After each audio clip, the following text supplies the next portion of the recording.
Thank you, everyone. This is my first camp, and I'm really excited to be here. So, this is Financing the Revolution. I'm really excited to tell you about some of the new developments that have been happening on the internet, and I'm really happy to be here. So, this is a Krugerrand. Who's seen one of these before? This is a Krugerrand. It's a 1-ounce gold coin from South Africa. It's worth a little over €1,000. Actually more these days, last couple of days. I got this because I signed a transaction and sent it into a peer-to-peer network. That's when I realized the world was changing. That's when I started working on this talk. I've given this talk a couple other times, most recently at the Technical University of Berlin, and before I gave it at Berlin Sides, B-Sides convention during the CCC last winter. My name is Jeffrey Paul. I'm an American. I live now in Berlin, and I've been doing this stuff for a long time. I had a nonprofit, Freenet, in 1999 called DataVibe, and now I run a consultancy called EEQJ. This is how you can get a hold of me. If you have any questions, I don't think we're going to have a lot of time for Q&A. I'll try to fit in what I can, but if you have any questions, please feel free to email me or contact me. It's my PGP key. Feel free to sign it. I'm an American. I earn dollars. I spend euros, so this is second nature to me. Most of the Bitcoin exchanges are denominated in dollars, so if you're not familiar, this is where we're at. I don't convert every single figure that we see. There are 4 parts to this talk. First, I want to explain why we need digital currencies. A lot of people think that they're a neat novelty, they're cool, but we actually really do, as a society, require these, and I'll tell you why. I'll go over what we have, or rather what we had before Bitcoin, and now what we have in Bitcoin, and why it solved the problems that we've had in the past. I'll talk about some applications that Bitcoin enables, and go over what you can do to help and get involved. The prerequisites for working with digital currencies are the same prerequisites of any secure computing system. We're talking about value here, actual real money. And so if your computer isn't secure, if your laptop gets stolen and the disk isn't encrypted, someone steals your private keys, they've stolen your money. If your network is being monitored, your privacy is compromised. If your software is backdoored or is escrowing your hard drive encryption keys, then government agencies can take your stuff. So make sure that you have a secure computing environment before you do anything here, because if there's a backdoor on your computer, then it doesn't much matter what you do with your key files. And make sure you review the code. That's a very important one. All this stuff is open source. Make sure you read it. For this explanation to work, I expect you to already have a rudimentary understanding of split-key asymmetric crypto, basic use of the Tor anonymity software, and how totalitarian governments control their citizenry. These are important things going forward. First is, why bother? Why do we need alternative currencies? Why do we need digital currencies? And the base fact is that a free society cannot exist without a free market. If we don't have a free market, we cannot exercise our basic rights and our basic freedoms. Things like freedom of expression, free speech, free press, access to due process of law if you're accused of a crime, freedom of association and movement, talking to people, fellow revolutionaries, traveling around to go to computer security conventions, things like that, and the privacy to do so without the government knowing where you're going and who you're associating with. So there are some very famous American philosophers in the early 90s that pointed out that cash rules everything around me. Cream, get the money, dollar, dollar bill, y'all. And it really does boil down to that. I mean, I'm an American. It's kind of a capitalistic thing, but it's true. Without money, you can't really do much in the world. So if you want to exercise your basic rights, you need, for example, if you want to host a blog that says something the government doesn't like, you need to have hosting. You need to have distribution. You need to be able to have telephones to coordinate with the people in your organization. If you want to go the low-tech route, you need to have paper and a designer and printing, photocopiers. You have to ship flyers around. If you're accused of a crime, you want access to due process of law. It costs money. I have a friend of mine who was recently accused of a very serious federal crime in America, And he's prohibited from using a computer during the part of his defense, so he can't actually raise money to defend himself. And this is something that can happen to just about anyone. You need to travel around to meet with people and build a defense. You might get thrown in jail. I don't know how it works here, but in America, you need bail money to get out. To move around, you need to buy plane tickets. You need to buy train tickets. You need to have secure communications to coordinate with your fellow revolutionaries, or just weirdos in my case. You need to be able to buy prepaid phone cards and telephones with new IMEIs that you can throw away and things like that. You might need to pay for some forum hosting or email hosting that isn't Gmail that will just turn all your data over to the FBI with no warrant. This is a big problem. We're already seeing this. The government, at least my government, the United States government, is seizing people's domains, saying that everything's under their jurisdiction. If you can't pay another domain registrar because they've frozen your bank accounts, you can't publish. WikiLeaks ran into this problem. That's why they have a non-US controlled top-level domain, and this is some of their financial problems stem from things like this. We're now seeing that because of legislation like the Patriot Act in America, the US government, which is unfortunately where a large portion of the internet lives, the US government is tracking people's purchases with no warrants, just mass bulk data download. It's getting really bad. And so what we're seeing right now is people having to forfeit their assets before they even go to trial. A lot of cases with the DEA, things like that.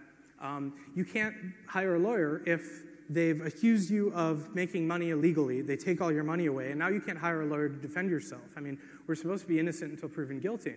They're harassing people, too. Obviously, WikiLeaks, they got shut off on Amazon Web Services. PayPal shut them down. MasterCard and Visa embargoed them. Post-Finance froze their account. There's another guy named Steve Bierfeld. He's an American. He was raising money at a political fundraiser, and he had a lockbox with about $4,000 in cash in it. And when he got to the airport, they locked him in a room for 4 hours and interrogated him. They said, "Where are you going? Why do you have this money? You're a drug dealer. We're going to arrest you." And I mean, that's not something that's illegal. They were just harassing him because he was carrying money. It happened to be a political rally. There were donations. And so these are becoming more and more of a big deal. Everybody knows about how evil these guys are. I mean, they'll freeze your accounts at the drop of a hat, and you have basically no recourse. Everybody feels that banks are maybe one step up, but I mean, we're seeing things like this, where Bank of America's true colors are really coming out in the media. And banks, in my opinion, cannot be trusted because the government can exert pressure upon them to shut down activities that they don't like. And without funds, you can't operate. Everybody knows what happened with this guy. So, the New York Times, in a rare moment of clarity, pointed out, what would happen if a clutch of big banks decided that a particularly irksome blogger or other organization was too risky? What if they decided, one by one, to shut down financial access to a newspaper that was about to reveal irksome truths about their operations? This decision should not be left solely up to business as usual among the banks. They don't care about free speech. They care about profits. This is not a bad thing, but you have to protect yourself if you want to exercise your basic rights. So what do? I mean, we're up against a wall here. We have banks. They have all the money. They have all the payment systems, PayPal, et cetera. Like, you can't do anything. My solution, being an American, is a little bit different than what a lot of people I talk to feel. It's unfortunate, but most current governments don't agree with my ideas. So we need some sort of middle ground, something where we can preserve our right to be paid and make payments and spend money for things that we need to operate in a free society. The answer here comes in the form of a great quote from Mr. Jake Applebaum. Even though the government has a monopoly on violence, violence cannot solve math problems. Strong crypto is our saving grace. It's really, really great that in most parts of the first world, cryptography software is now properly recognized as free speech, freedom of expression. Like, we can write whatever crypto software we want.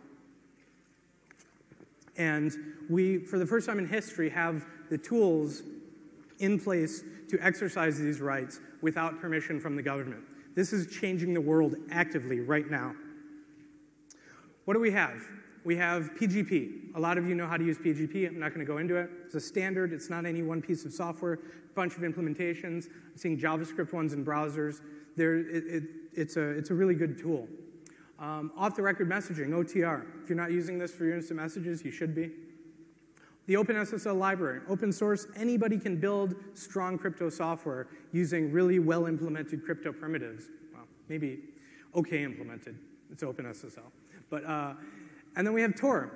We have anonymous access to websites, and more importantly, the most important thing about Tor is not so much anonymous access, but anonymous services, hidden services on Tor. So using these tools, we can build digital cash systems, and people have. This has been done before. There are existing digital cash systems that have been around for a long time. Some of you have probably heard of Chaumian blinded tokens invented by David Chaum. It's a great idea, theoretically, but it never really took off. Here are the ones that were built into actual systems, and some of them are in operation today.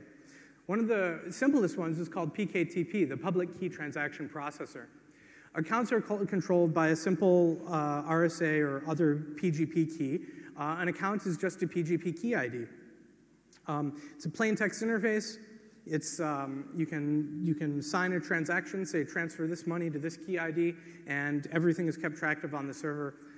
Very, very simple. But the problem is it's centralized, and there's a couple other issues. Is that the UI, I mean, you have to be a PGP user to begin with, and that's not really going to fly for most standard users of online payment systems. If you required every PayPal user to have a PGP key, it would just never work. So it's centralized. That's the big one.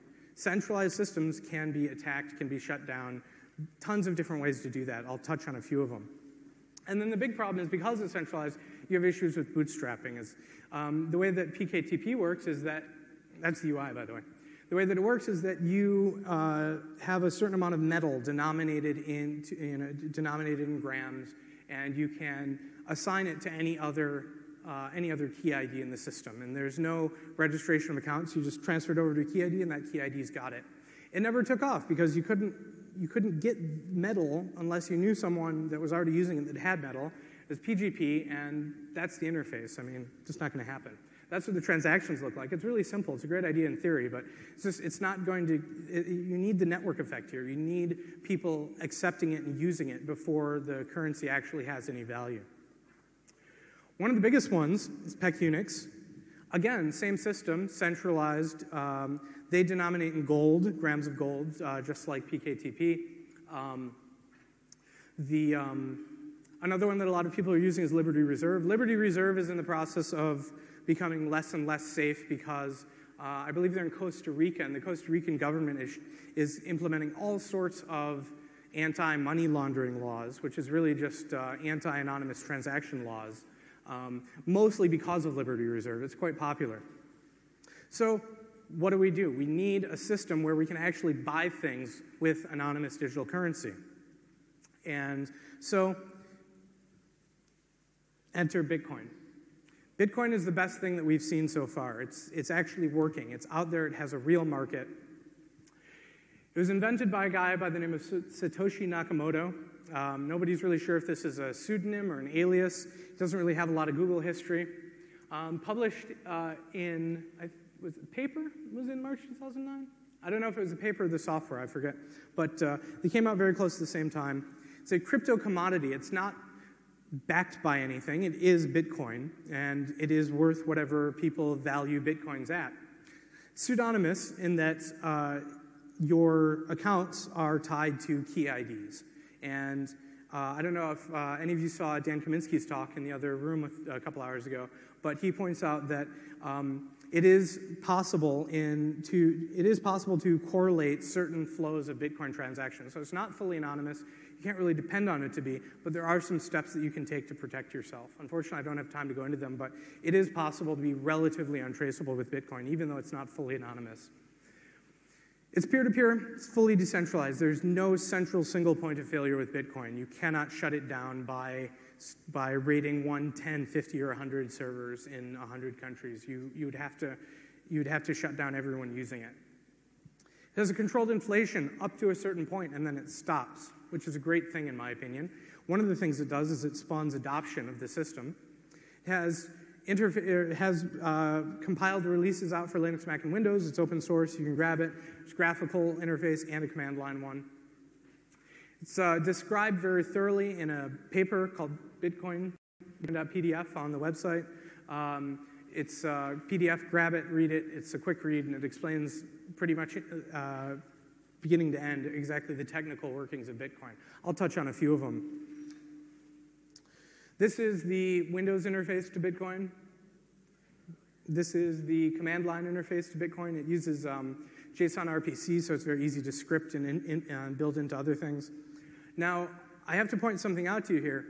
I'm going to tell you a bunch of different things about Bitcoin, and how they all fit together isn't necessarily going to make sense at first. Try to stick with me. I'll do my best. Dan Kaminsky, who was talking about Bitcoin in the other room a couple hours ago, he's pointed out on Twitter maybe 2-3 months ago, first 3 times you think you understand Bitcoin, you're wrong. There's a lot of ins, a lot of outs, a lot of what have yous, and you gotta keep it all in your head to fully understand how it works. As I mentioned, I first gave this talk at the Berlin Sides Conference in December. A lot of things have changed then, and a lot of the things I'm going to tell you about Bitcoin, I'm going to emphasize the difference from December to now. Not even a full year, just huge, huge changes in the Bitcoin world. Back then, Bitcoin was worth about a US quarter.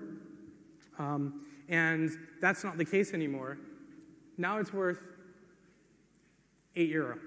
It's really seen explosive growth, explosive demand. And the inflation is constant no matter how many people use Bitcoin. I'll explain how in a moment. Bitcoin's implemented to C++. It uses the OpenSSL library for elliptic curve keys. It doesn't build cleanly on Red Hat or CentOS because elliptic curve cryptography is patented and they don't include it. But you can build on a bunch of other distros or build your own OpenSSL with that stuff. It does not use encryption. It only uses signing. The beginning, middle, and end of Bitcoin is signing transactions. That's the only place crypto is used in the whole thing. I use the Boost libraries for C++, WX widgets for the GUI, and BerkeleyDB for on-disk storage. It has some cool features. You can receive payments while you're offline, because when someone sends you a Bitcoin payment, they're actually signing a transfer order and sending it into the peer-to-peer network. They can sign that transfer order to your key, your public key, and never communicate directly with your computer for that transaction to work. Bitcoin address is a base 58 encoding of your public key's hash, plus the version number of Bitcoin and a checksum so that you don't type it in. If you assign keys to someone else, or if you assign Bitcoins to some key that doesn't exist, that's why the checksum is there, they're unrecoverable without brute forcing that private key. Not likely. It supports SOX proxying, which is good because you can run it over Tor. There are other security issues, as have been pointed out numerous times, in the anonymity of Tor, as well as the Bitcoin network itself. But fortunately, the Bitcoin network is getting much, much larger. And so the Bitcoin-related issues are becoming smaller. Excuse me. All of the transactions for Bitcoin are distributed to the entire peer-to-peer network in a broadcast fashion. The peer-to-peer network itself is fairly simple. It doesn't inflate beyond 21 million coins. There's a controlled inflation system to distribute Bitcoins into the network at regular intervals, no matter how many people operate on the network, and uses a negative feedback system. So the faster the Bitcoins are found, the harder it is to find them. And so the inflation approaches a fixed rate, and it gets cut in half every period of time. And so what that means is that eventually, like an asymptote, you don't get any more Bitcoins after a certain point. 21 million is the cap, and it's actually not 21 million. It's something infinitesimally below that. There are no chargebacks with Bitcoin. When you sign a transaction and send it into the network, those coins are no longer yours. If you want those coins back, you have to have someone make another transaction with another key and send them back to you, unlike traditional payment systems, and fortunately, very much like cash payment systems. If I take a coin and I hand it to someone and they leave, I can't get that coin back, but anyone who's been on the receiving end of a MasterCard or Visa chargeback knows that that's not always the case.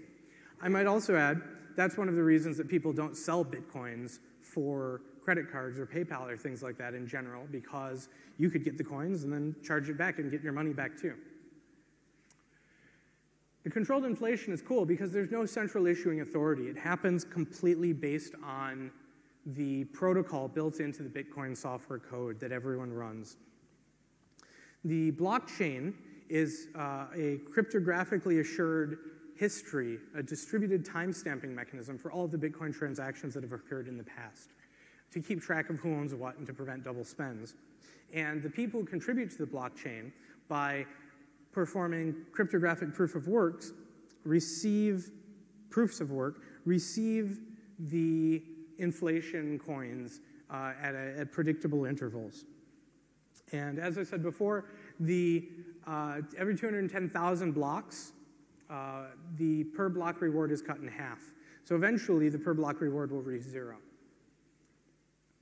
Maximum coins in circulation, just under 21 million. So a lot of people talk about Bitcoin. They say, well, this is just a way to get money from using electricity, and it doesn't quite work that way. The inflation was necessary to the functioning of Bitcoin in the beginning to spur adoption of Bitcoin among people, to get coins into the hands of people who will use them, and to encourage more people to use the software. However, now it's not really that important. Like, we have enough Bitcoins right now because they're divisible to 8 decimal places.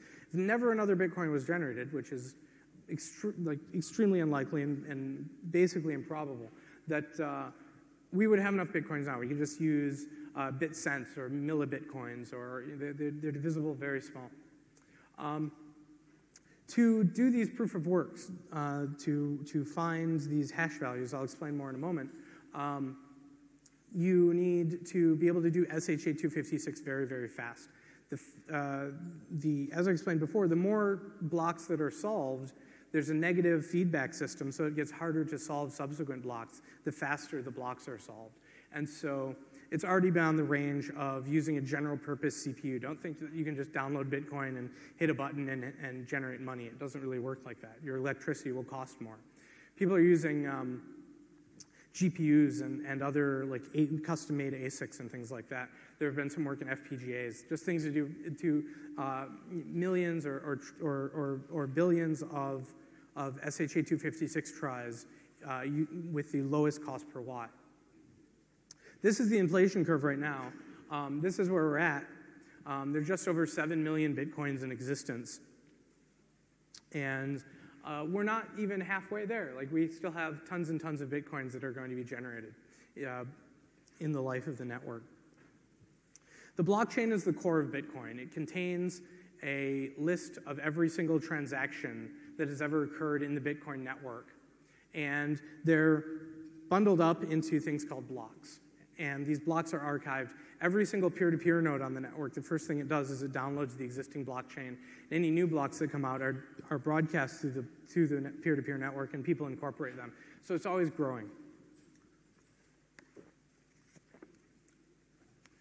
The archive of previous blocks is validated by every single individual on the Bitcoin network, because each block has a hash of that block, and that hash needs to be below a certain value. Specifically, it needs to have a certain number of leading zeros. That value changes. The blocks have a nonce in them, short for number used once, and this nonce is irrelevant to the actual functioning of Bitcoin. However, with a given nonce, in a given block, when you hash that, you're going to get leading zeros. Obviously, if you have two different nonces, you hash both of them, it's possible that you're going to come out with two different hashes that one has a leading zero and one does not. Well, if you logically conclude that, you see that the more leading zeros are required, the more nonces you have to check to be able to get that. And that's how Bitcoin slows down the distribution of new coins based on how many people, the aggregate hash speed of the network is, quote, solving these blocks. Each block, in addition to a couple other things, contains the hash of the previous block. It's a chain. Each block has its transactions in it. It's actually a Merkle hash tree over the transactions. The block header is a fixed size. And it has the previous block's hash in it. It has I think it has the timestamp in it as well. Altering the global transaction record, like if you want to change the last 4 or 5 blocks, you don't have to just solve the block 4 or 5 back, because the longest blockchain is the one that's accepted. So if you wanted to alter a transaction in the past that wasn't very, very recent, you would have to alter that block, and then you would have to solve all of the blocks after it with the previous block hashes in them. And so it becomes exponentially harder to alter the Bitcoin blockchain the more correct blocks are piled on top of it. The blockchain is necessarily public to prevent double spending of coins. Because there's no central authority to say who has what coins, you have to keep the blockchain public. Each block is validated by its own hash. You hash the block, it has a nonce in it that was discovered by someone out there. And if it hashes to the correct number, and the resultant hash is the correct number of leading zeros, and it has the hash of the previous block in it, you know that one's good. It allows for really neat research. The fact that the blockchain is public, it means that you can go and download the entire blockchain. In fact, that's the very first thing the Bitcoin client does. And you can dig into it, look at every single transaction, every single public key, every single bit of data the Bitcoin network's ever seen. It's really cool. There's some interesting hacks that I'm not going to go into, but one of the most useful sites is a site called Block Explorer. It's written by this guy by the name of Thamos, and he did a really, really good job. You can click through it. It correlates all of the different data from blocks and transactions. The Bitcoin hashing algorithm is SHA-256, so whatever can do SHA-256 quickly. We're seeing things like graphics cards, GPUs, application-specific integrated circuits, ASICs, that have been made specifically for solving Bitcoin blocks. People have implemented FPGAs. This whole blockchain goes back to a trust anchor. The hash of block 0, it's called the Genesis block, is hard-coded in the Bitcoin source code. And the Bitcoin developers now have taken it upon themselves to checkpoint the block hash and include a couple additional block checksums past that one. Not quite recent ones or new ones, but every large chunk they put another one in there, just for safety. The block structure contains the block hash, which is calculated initially by the person who solved the block to determine that the nonce is correct. Although every single person who receives a block calculates the hash to verify that it is in fact valid. As the nonce, this is the big part of it. You have to find the correct nonce that causes the hash to be underneath the hash target with the correct number of leading zeros. It's the previous block hash, because it's a chain. It has what's called the difficulty. The difficulty is the inverse of the target. As the target gets lower and requires a larger number of leading zeros, the difficulty goes up. It has a timestamp of when the block was solved, and then it has the Merkle root hash of a Merkle tree that covers all the different transactions. This is to keep the block headers small. And then after the block header, but still in the block, is a list of all the transactions that make up that block. Coolest thing about Bitcoin, to make the inflation system work, it has to be able to control the feedback mechanism, so that if 100 times more people are mining for Bitcoins trying to solve these blocks, that it's not giving out 100 times more coins. And what it does this by every certain number of blocks, and it's 2016 blocks, the hash target, the number that the hash of blocks needs to be below going forward, is recalculated by everyone in the network. And it does this based on how long the previous 2016 blocks took. And if a block is supposed to take 10 minutes with zero network growth, and then 2016 blocks is about 2 weeks, you have this 2-week period. At the end of the 2-week period, we say, well, we didn't take 2 weeks to do all of this. We took 3 days. The difficulty is, rather the target and difficulty are the same thing. One is just the inverse. The target is then moved down to make the limbo bar lower to make it more difficult to find the correct knots.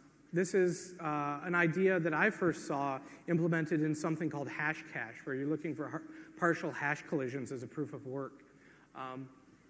And I think it's a really great part of the Bitcoin system. Blocks is supposed to take about 10 minutes, and the network has this hard-coded, and depending on how far off they are from that 2-week period after the 2016 blocks, moves it up or down. So what this chart is the negative delta from the expected time that a 2016 block chunk is supposed to take. And this right here is the difficulty. So you can see, and I got to point out right here, the second line from the bottom is 0%. This would be no network growth. There's only one sample here, this one right here, that is below that, and that's where the actual aggregate mining speed of the Bitcoin network got slower. Rather, it didn't get slower, it was slower than expected based on the previous retargeting. Almost all of this is up, up, up, up, up. I have to point out that the difficulty here, the inverse of the target, is a log scale. That's an exponential scale. It's very important to note. So what you can see here is that up here, a 2016 block set, what didn't take 14 days, it took 3 days and 8 hours. It was quite possibly the largest spike in Bitcoin block solving power in the network. And you'll see that it actually went from here to here. Huge spike in difficulty. And people were still out there buying video cards, building mining rigs, all this kind of stuff to get their block solving reward. And even the next one, it was over 24% faster than, like it didn't compensate enough because it only looks at the previous 14 days, or I'm sorry, the previous 2016 blocks. In this case, it was only the previous 3.5 days. This is what the scale looks like on a linear scale. It's really a big deal. Like, it really does take this much more hashing to solve a block than it did in the middle of, not even the middle, earlier last year. This is 2010. This is before this year. Now, shit's about to get real. The very last bar on this chart is the end of 2010. That's the first bar on the next chart, which is the 2011 chart. Bitcoin mining has become a really huge thing, and people are dedicating tons and tons of effort and time to it because at least when difficulties were like this, you could invest a little bit of money in hardware. I bought a $600 video card. I ran it for 4 or 5 days. I took the Bitcoins I generated, I mailed it to somebody, he sent me €1,000 gold coin. It's a big deal. It's not like that anymore. Now it's approaching the cost of electricity that you need to use to run the video cards. So this is up until the beginning of July of this year. And you can see it's still, because the zero line is right here, you can see it's still, for the most part, going up. Network is still increasing in hash rate. This is a website called Bitcoin Watch. This is a very old screenshot. I left it in here specifically to show what it was like months and months ago. At the time, there were under 5 million Bitcoins. Bitcoins were trading for a very small amount of money, about a quarter in US dollars. This is what it looked like then. There were 99,000 blocks, there's 5 million coins, and they're only worth about $1.5 million or €1 million. It's not the case anymore. Now, this is this morning, we now have 140,000 blocks, and you can't actually say that, you couldn't have predicted that we'd have that many blocks today previously because they don't take 10 minutes. Because of the growth of the network, because more people are trying to solve them, they actually get solved faster than that. And the number of Bitcoins in the world is now over 7 million. And the markets have exploded. The demand for Bitcoin has gone up. The prices of Bitcoin have gone up. And now it's a $68 million market. It's almost 50 million euro. As I said before, a lot of people are into mining for Bitcoins.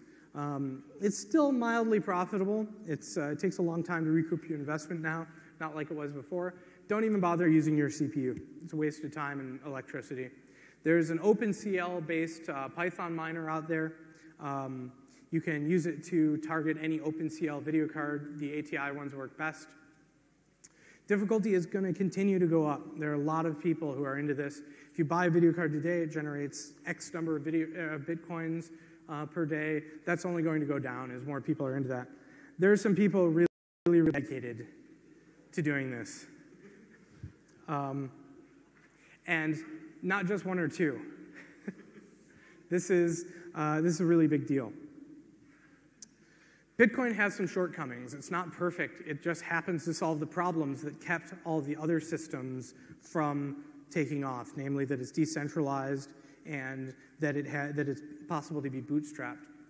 We need to pause for about 2 seconds. Could you restart the video there, please? Good? Thank you. So the shortcomings that Bitcoin has aren't showstoppers, but they are important, and I want you to know about them. The current bootstrap protocol, when you first launch Bitcoin, now when you're on the network already, it does peer exchange, but the very first time you launch it, it needs to get some peers to exchange peers with.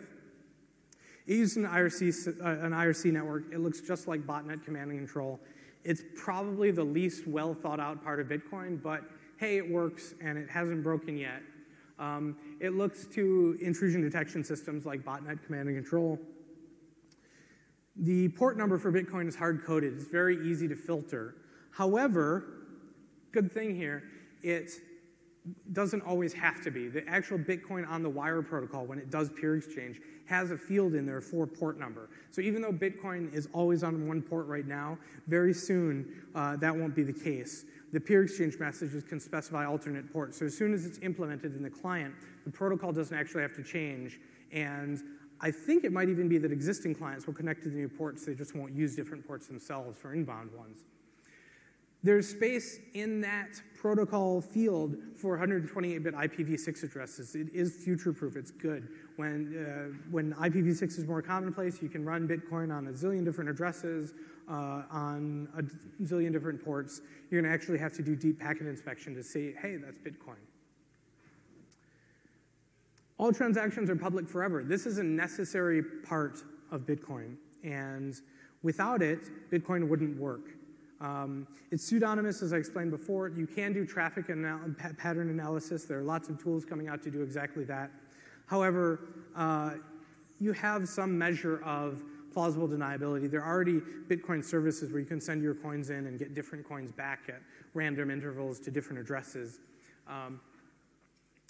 If Mallory sends coins to some unknown party and tries to make an anonymous purchase, and then that same anonymous purchaser, or rather, same anonymous retailer, takes those coins and then later shops at Mallory's web shop and pays for something that they're having shipped to their house with their name on it. Now, the original source of those coins is known. This is a way of cross-correlating different transactions. It is a problem, and there's research being done to decouple the keys that you receive incoming transactions on when you then make an outgoing transaction, because the outgoing transaction takes coins from multiple keys. So when you send a transaction, it connects incoming key addresses that weren't previously associated in the network. There's some really cool work being done to minimize that effect. It's a relatively new code base, more so 6 months ago. It's getting much, much better now. It's in active development. It's on GitHub. Anybody can send pull requests. There's 4 or 5 people that review them. There's a bug tracker. It's in active development, and patches are not just thrown out of hand. Anybody can jump in, say, hey, that could be better. I think there are probably some serious bugs to be found, but I don't think any of them are showstoppers. They're implementation bugs in the software. They're not going to be things that stop the Bitcoin network. When I wrote this the Bitcoin network was very small. It was maybe 500, 600 people on the peer-to-peer network. You can't hide in something like that. If you launch another couple hundred nodes, you're going to end up with someone who knows exactly what's going on in the network. These days, the network is much, much larger. And so this isn't really the case. There are lots of transactions and lots of nodes. These are the counts of Bitcoin transactions per month for 09, 010, and the first part of this year. As you can see, this is not volume. This is just counts of transactions. This is whether people send a penny or 10,000 Bitcoins. This is transaction count, number of transactions being handled by the network, being incorporated in the blockchain. As you can see, lots of people are using Bitcoins for a lot of different things. This is the daily transaction count leading up to yesterday from the first of the year. There's been a little bit of fluctuation. Interest in Bitcoin has waned just a little bit.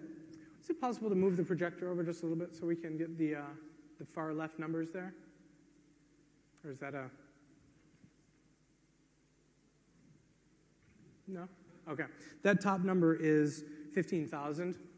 About halfway down, we got 7,500. So we're seeing Bitcoin, on big days, we're seeing Bitcoin transactions exceed 13,500. Like, there's a lot of transaction going on every single day. There's a website called Mt. Gox. A long time ago, it was Magic the Gathering Online Exchange. It was this website for trading Magic the Gathering cards. And now it's the world's largest Bitcoin exchange. They pivoted, and now they're buying and selling Bitcoins. They got hacked a while ago and didn't seem to actually learn a lot from that hack. There's no way you can move that over a little bit to get the left-hand edge on the... Oh, okay. Well, the top line there is $30. At one point, Bitcoins approached $30 US. For a long, long time, they were under $1. These days, Bitcoins are hovering around $10. They've lost some value lately because not as many people are super, super excited about them. But as you can see, the transaction counts are going up. So they are gaining traction. And this is actually a good thing because, as anyone can see here, this huge spike, Bitcoins are not worth $30. The market doesn't sustain that. This is a bubble. But what you're seeing now is vast increases in the number of bid and asked offers on the exchanges, and vast increases in the number of Bitcoin transactions occurring, which means that the price is actually stabilizing. We're finding some level of equilibrium here. It was absolutely nuts here as the network worked itself out. But we've been in the $9 to $14 range. Ah, perfect. Go hackers. We've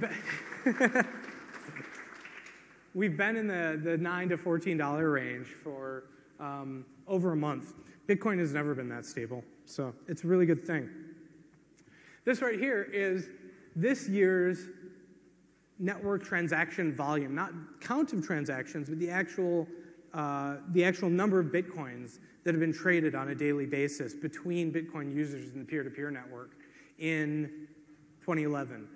We're seeing huge amounts of huge transaction counts, and some of these transactions contain a substantial amount of Bitcoins.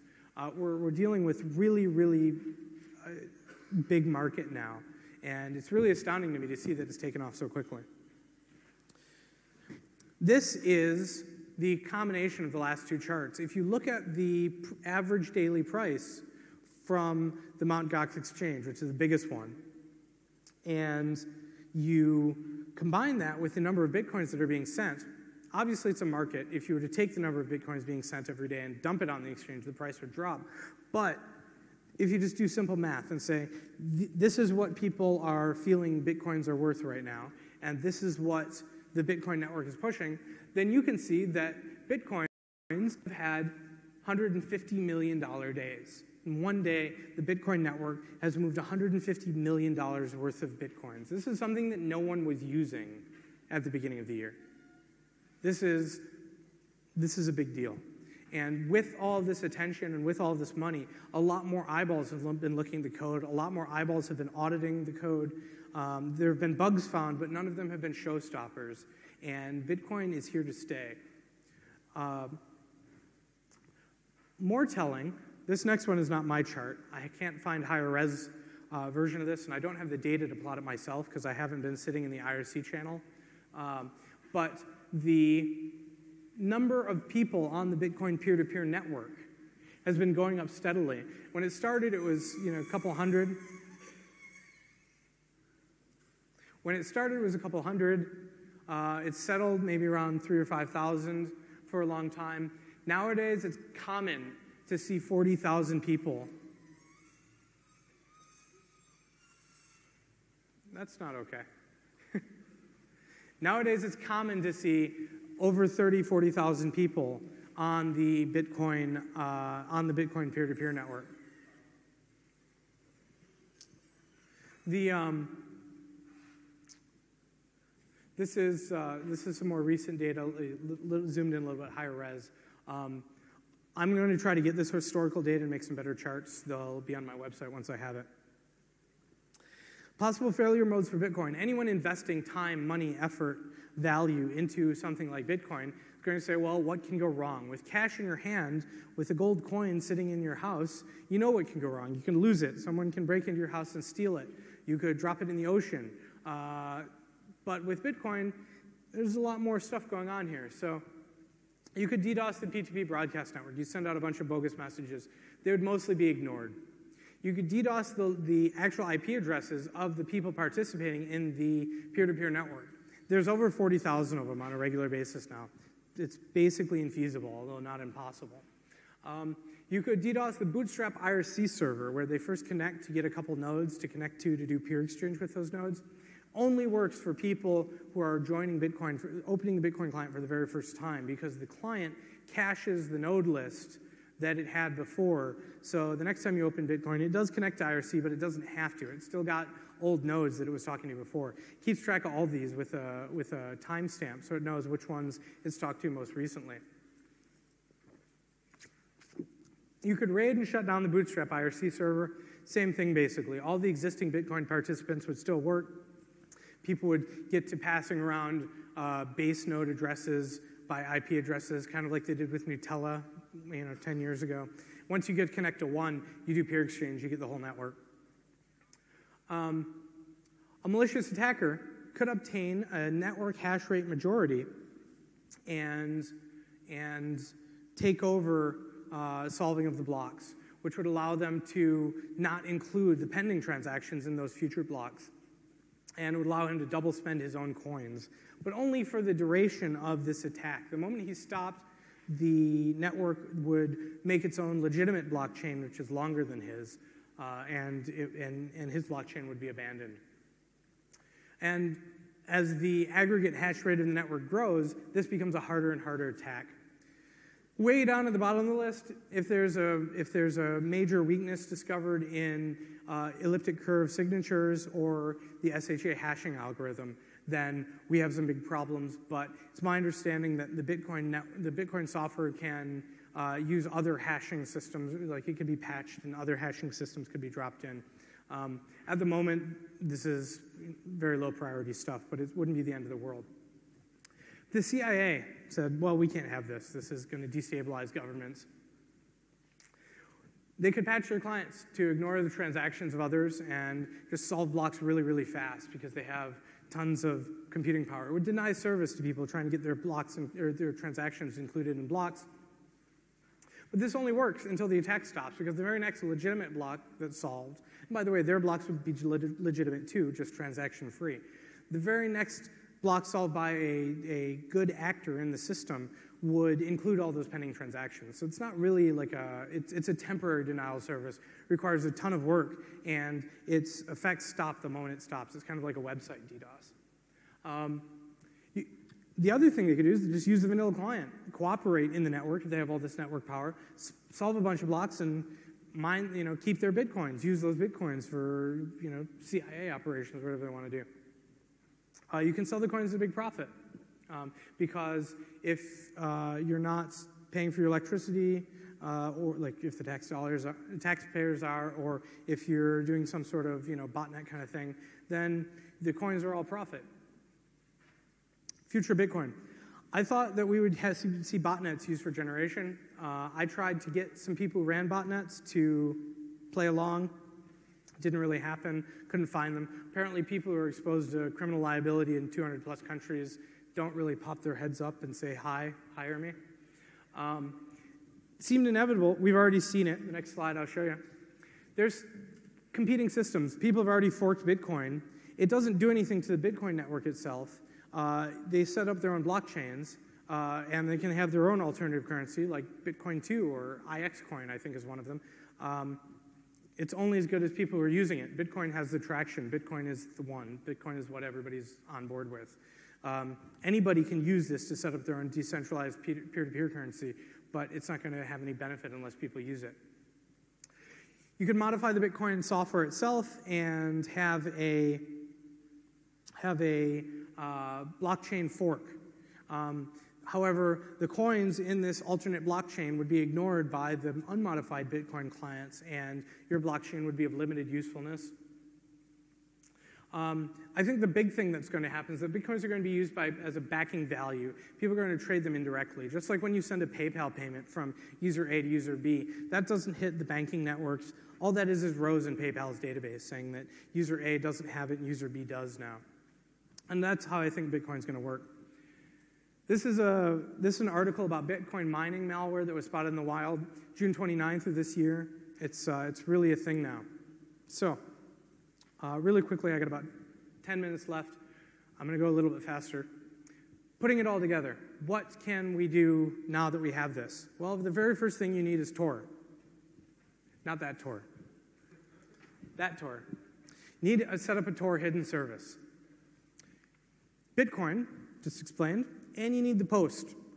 Once you have the post, you can do anonymous retailing. This has never before been possible in the history of mankind, to sell things without the buyer knowing who, where, or what you are. You can set up a website that anybody can go to, can be hosted anywhere. No one can figure out where it is unless there's some major vulnerability in Tor. And there's research into that, so protect yourself accordingly. You can deliver anonymously. If someone buys something from you, you can put on rubber gloves and buy stamps for cash so there are no fingerprints, and drop it in a mailbox with no return address, and no one knows where it came from. And you can, the missing piece of the puzzle is you can accept payments via Bitcoin, because you can generate a Bitcoin address, people can pay you, and they don't need to know where or who you are. This has been done. I predicted this in December. In February, someone set up a website selling illicit drugs on a Tor hidden service, and they accept Bitcoin, and it created a pretty big splash, got a lot of media attention. Senators immediately freaked out, said, we got to shut this down, this can't go on.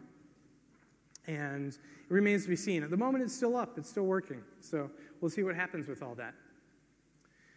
If you have the Bitcoins, what do you do with them? Mt. Gox, the largest Bitcoin exchange, they got hacked. They don't know how to salt their passwords. They don't know how to secure the database. They don't know how to avoid XSS. It's a very poorly run service. Avoid it at all costs, but it is the big one, and you can go there and see who's selling Bitcoins and for how much. TradeHill is a new exchange. I haven't used them. Can't recommend them one way or the other. There are online gambling sites that you can use Bitcoin to play at, and when you win, you get Bitcoins and you withdraw them. It works just like any other site, but with Bitcoin in and out. This website is called Bidding Pond. It's like an eBay. You can buy like RAM and stuff like that for Bitcoins. You can list stuff if you want to get Bitcoins. It's a page called Trade on the Bitcoin Wiki. Shows all sorts of stuff you can buy, tons and tons of things. And you can buy alpaca socks if you want. That was one of the very first ones up there. But if you want some Bitcoins, think up a business, think up something you want to sell, consult, whatever, put it up here and sell it and have people pay you in Bitcoins. There's an over-the-counter exchange for Bitcoins. It's Bitcoin OTC on Freenode. Used to be small, but now it's full of a lot of people. This is a way of not dealing with any exchange. Just go into the channel and talk to people. There's an online web of trust system for determining if people are scammers or not, kind of like eBay's feedback. There's a new one coming out called CoinPurse, which I'm building. I'll tell you about in a minute. This is the order book for the Bitcoin OTC exchange on Freenode. You can see that people are selling things like WoW subscriptions, game cards, eBay money, Google Plus invites. You can buy all sorts of stuff. You can buy prepaid debit cards. You can buy Amazon gift cards. Just about anything you want. In fact, I saw on Craigslist a few months ago someone is renting a loft in San Francisco, and they will accept their rent in bitcoins. There's a lot of stuff you can actually spend bitcoins on. They are a real currency now. This is Bitcoin Watch. As of this morning, we now have 7 million bitcoins, and with this market cap, these are some prices on different exchanges. You can exchange Linden dollars for them if you want, all sorts of stuff. This is a very good website if you just want some Bitcoin data at a glance. Call to action. Use Bitcoin.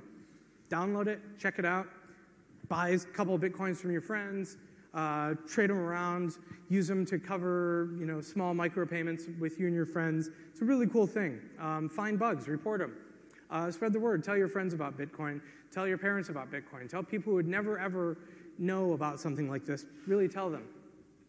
Get into the source code, improve the tools. If nothing else, file bugs. The more attention there is to the bug tracker, the more work that's going to be done on the ones that are important.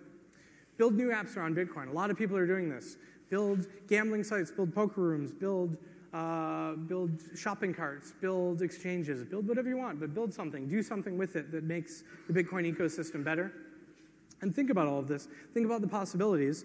You really can change the world now that we have these tools. CoinPurse is my project. It's public beta will be opening very soon. What it is, it's a server-hosted Bitcoin wallet and account. It's non-anonymous. It connects to Facebook, Twitter, things like that. Lets you know how to buy and sell Bitcoins among your social graph, your friends of friends. If you know a guy who knows a guy who's selling Bitcoins, you don't have to deal with an exchange or credit cards or PayPal. You can just meet up, and it makes it very easy to send payments between you and your friends. I have to express a lot of thanks and gratitude to the people who have made this talk possible. This data coming out of the blockchain and the tools that we have to analyze Bitcoin. The biggest one is Michael Marquardt. His name is Thamos, and he runs Bitcoin Block Explorer. It's one of the oldest blockchain analysis tools. Definitely check it out. And Misery Diria, he runs a site called Witcoin, and before that he had a site called Null Void, had a lot of really useful Bitcoin statistics and stuff like that. Jeff Garzik is and Blue Matt are some of the main Bitcoin developers these days. And Artfors is a German guy who I think he might have been the first person to build an ASIC mining rig. Really, really dedicated people. That's my PGP key, and that's the QR if you want to get out your phone and grab it. Sign it. It's got my email address on it. I'd appreciate PGP signatures. That's it. Thank you. We have probably about 5 or 7 minutes for Q&A if anybody has any questions. Right. Give Jeff a warm applause. Thank you very much. I'm sure there's enough grounds for a discussion. If you have any questions, please line up at the microphone right there. First, we do have a question from the mighty internet, from the people watching the streams. Talk fast. We got 7 minutes, and yeah, please keep it short. One of the questions on IRC Speak right into the microphone, please. Yeah. Are there known cases of governmental tracking of Bitcoin payments? How about governmental actions against Bitcoin up till now? There's no way of knowing if the government is tracking Bitcoin because the blockchain is downloaded to every single Bitcoin user. When you fire up the Bitcoin client, you get the whole blockchain. You can write. There's already Python out there on GitHub that'll let you analyze it. So there's absolutely no way of knowing that. Jeff Garzik, one of the Bitcoin developers,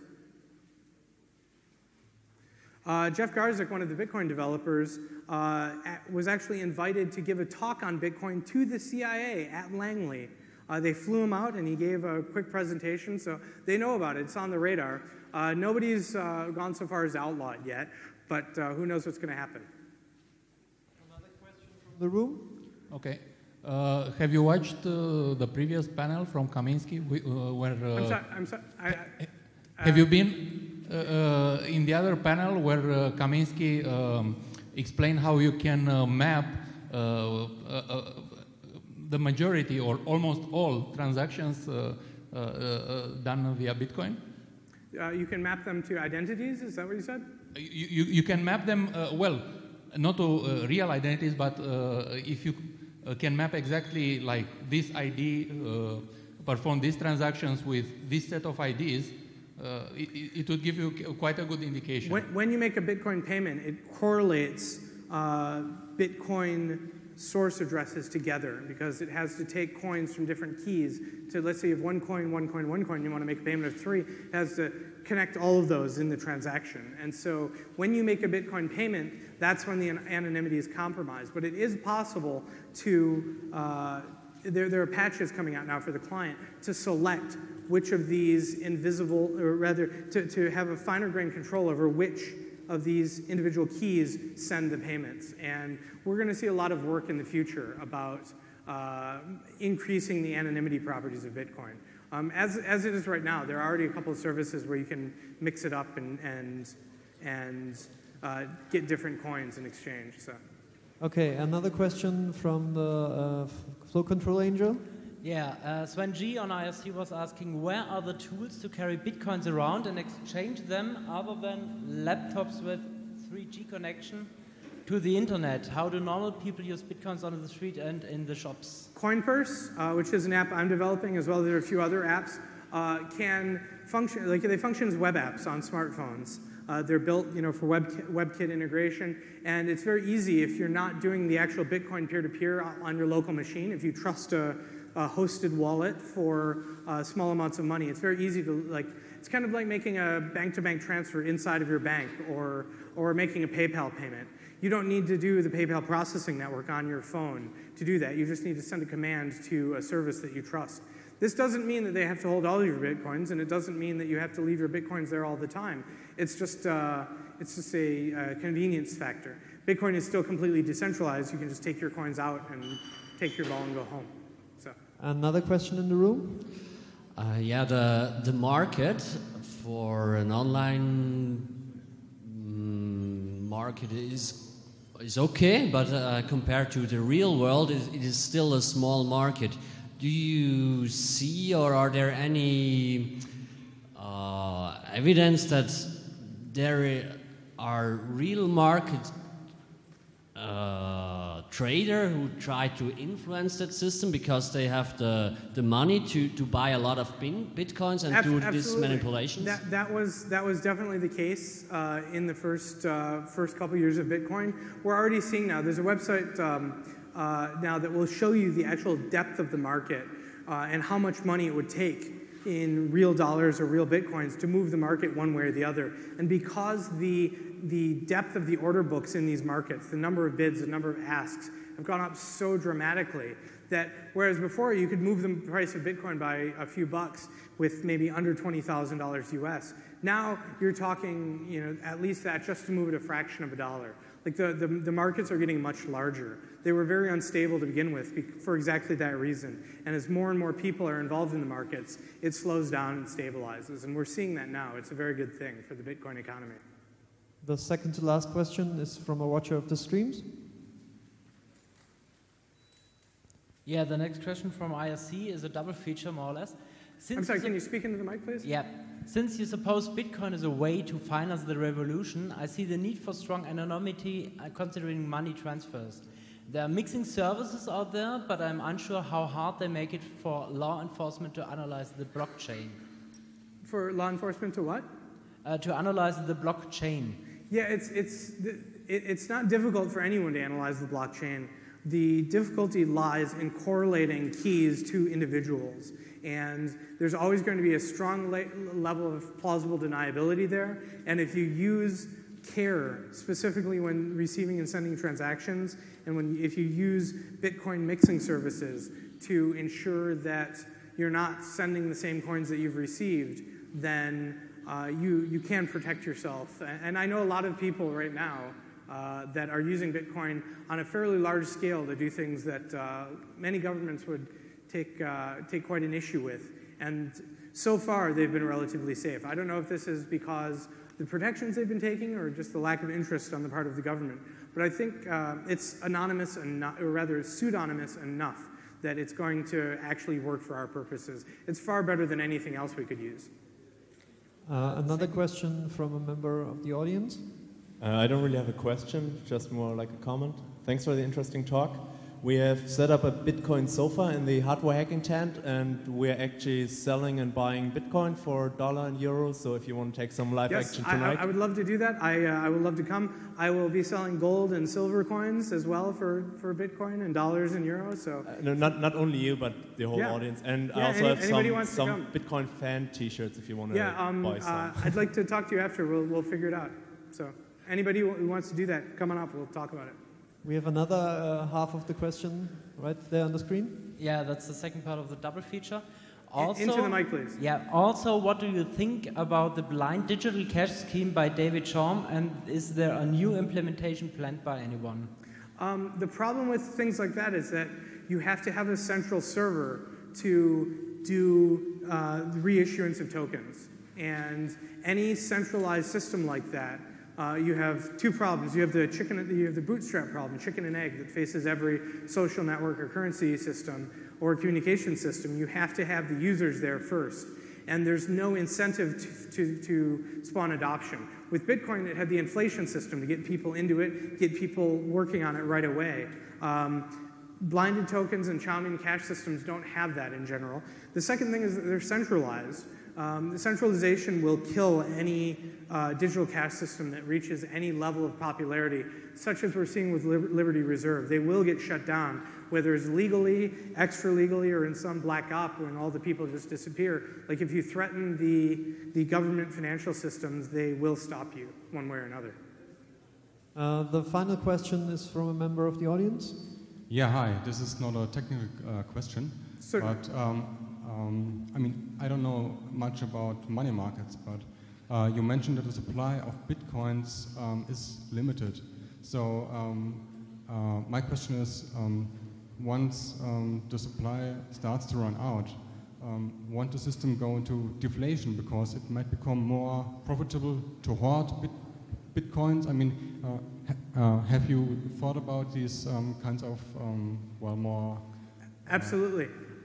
Deflation is a concern of a lot of people, but I think a much larger evil is inflation, which is what we're seeing with almost every major world currency right now. This coin is denominated in dollars, was worth $1,500 a few months ago. It's worth $1,750 today because we're seeing massive inflation all over the world. Bitcoin in that way is analogous to gold, in that there's a fixed amount of it. There's a certain amount that we as humans have in coins, and there's a fixed amount of it spread out in the Earth's crust. And we dig it up and refine it and make it into coins, but there's only so much of it. And I'm a firm believer in the free market and allowing people to determine what their own money is worth in the marketplace. Set prices what you want. Don't pay them if they're too high. And the deflationary worries, I don't think are actually going to end up being practical issues in the Bitcoin world. If anything, what it means is that your money just sitting on your computer won't be losing value like it is if it's dollars or euro in a bank account.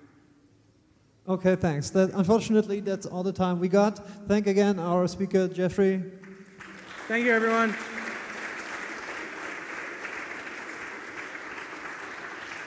Our next talk will be an audio feature. Be sure to not miss it. Also, if you leave the room, please have a look under your seats, to the right, to the left, and take all things with you that aren't supposed to be there. Thanks. Make our life a bit easier.